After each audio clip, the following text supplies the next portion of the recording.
So because that burden lies with you, you have a higher responsibility about how you advocate those boundaries around your body. Yeah, I love that. You know, one thing that made me sad about this video is how she said basically that her life was over. The way it sound, like she was trying to end her life, she was trying to overdose. She's like, "Man, listen, the vision I had for my life, I gotta hang it up." That's what she said. It's over, right? Dr. Sabrina, what do you think about that? I would say that it's not over. It's gonna be harder. I think I heard you say that, Dr. Felice, before. Like there was, going, because at some point those kids grow older and they are a seed, and they are a blessing, they are fruit, Hmm. depending on the way you look at them. They could really, you could have the next president as your baby, and right now it feels like, oh my god, they're in diapers, I got to take care of them. But what are you pouring into them? So I would if this were your daughter, Dr. Sabrina, she felt like her life was over, what would you tell her? Well, the vision, it depends on what the vision was for her life. Yeah. Actually, my question would be, did you think about that vision for your life before you made the decision to start having these children? And Mm. how did having these children play into that vision? Were the children a part of that vision? Because at what point did the vision come? If she had the vision prior to having the children, were the children part of it? I mean, I guess I have to understand where she's going with this whole, what the vision for her life was. What, Right. to have the kids, have the guy, and live happily ever after? Is that, was that the vision that she's talking about that she had for her life? That's Now, true.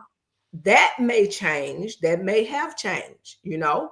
Reality is now setting in. Things are difficult, but I don't think life is over just because you have children.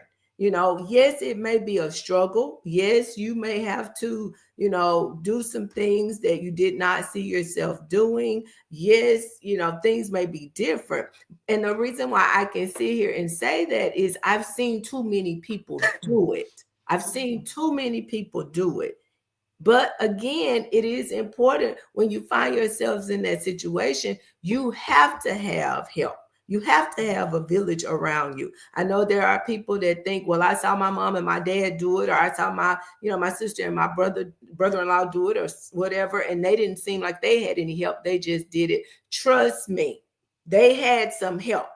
I Yeah. have a spouse. We're doing it together, but I'm not going to sit here and lie and say that we did not have help. That would be totally disingenuous. I traveled for work. My husband traveled for work. We had to have help. Yeah. So, got to have a support system. Yeah, I agree with that. It just makes me sad. What would you tell her to her vision if she saw herself with this young man? You know what I heard when she was saying, talking about, having these three kids and love not being enough. It's obvious that she was in love with this young man. And she was talking about taking the bare minimum. Oh Lord, what's happening? Constance is here. Okay. Her taking the bare minimum from her just to have a piece of him. What it sounded like she was saying, like he just comes in when it's convenient. He comes in when he needs a little sex or whatever it is that she's saying when he needs me is what she said. But otherwise, he's not connected to that situation. How can we encourage our girls to have that higher self esteem that you were talking about?